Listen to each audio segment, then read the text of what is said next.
Dokter, keluhan keringat malam kayaknya udah sering banget ditemui ya. Tapi jangan khawatir dulu, hal ini seringkali tidak berbahaya kok.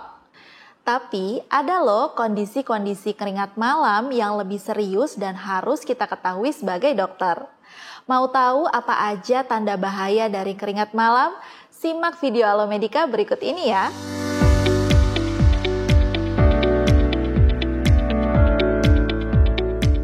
Halo dokter, saya Dr. Rara dari Alomedica.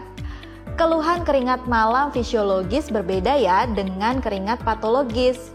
Definisi keringat malam di sini adalah produksi keringat berlebihan di malam hari yang tidak disebabkan oleh faktor lingkungan seperti cuaca panas.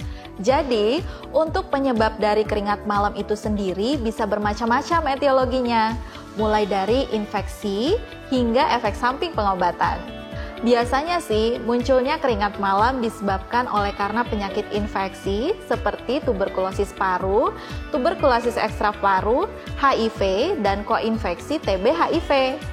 Beberapa penyebab lain yang mungkin ditemukan adalah menopause, hipertiroidisme, dan kecemasan. Akan tetapi, pada beberapa kasus, keringat malam dapat disebabkan oleh etiologi yang berbahaya, seperti keganasan, contohnya limfoma Hodgkin, limfoma non-Hodgkin, dan kanker paru. Jadi, tanda bahaya apa aja nih yang perlu dokter waspadai? Nah, jawabannya dokter perlu melakukan investigasi lebih lanjut kalau pasien keringat malam memiliki beberapa kondisi berikut ini. Yang pertama, keringat malam yang disertai dengan penurunan berat badan yang signifikan tanpa sebab yang jelas. Yang kedua, keringat malam yang disertai dengan limfadenopati. Yang ketiga, keringat malam yang disertai dengan hematuria. Keringat malam yang disertai dengan melena atau hematokesia.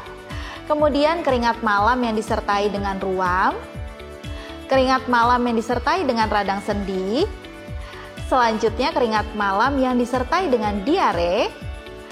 Keringat malam yang disertai dengan palpitasi. By the way, kalau dokter mau baca-baca lebih lengkapnya, dokter juga bisa lihat di aplikasi Alomedica.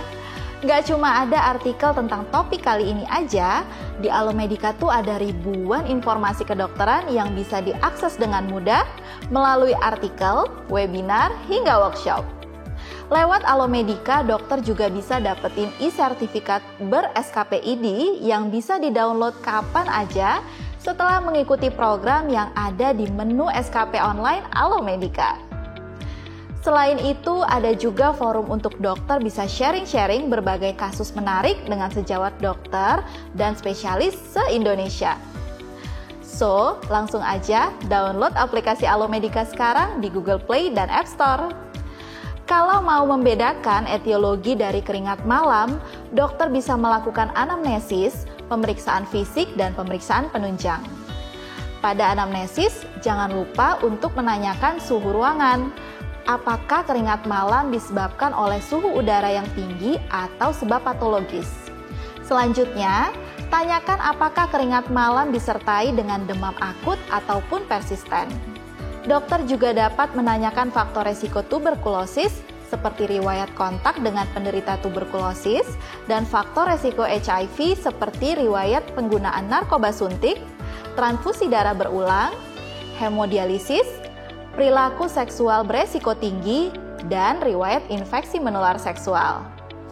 Apabila pasien memiliki riwayat penurunan berat badan tanpa sebab yang jelas, tidak bernafsu makan, limfadenopati, hematuria, hematokesia, benjolan payudara, benjolan testis, atau perdarahan pasca menopause, diagnosis keganasan dapat dipikirkan.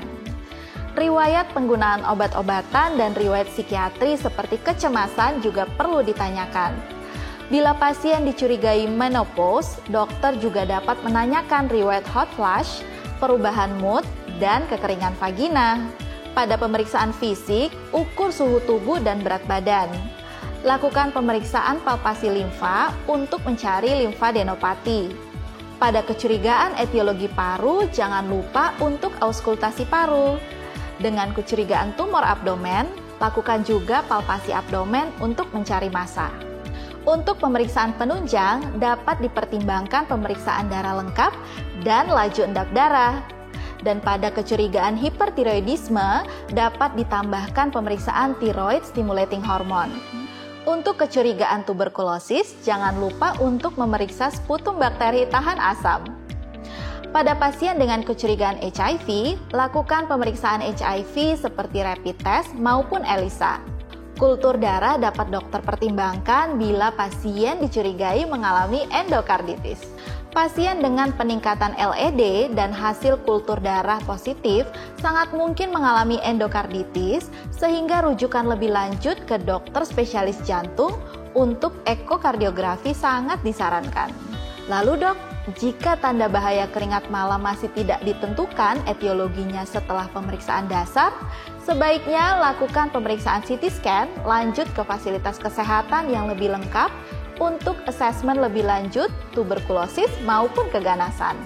Oke deh, mungkin sekian dulu yang bisa saya sampaikan kali ini ya. Jangan lupa untuk like, share, komen, dan subscribe ke YouTube channel Alomedica. Terima kasih buat yang sudah menyaksikan sampai selesai. Jadi dokter andal dalam genggaman. Salam Alomedica.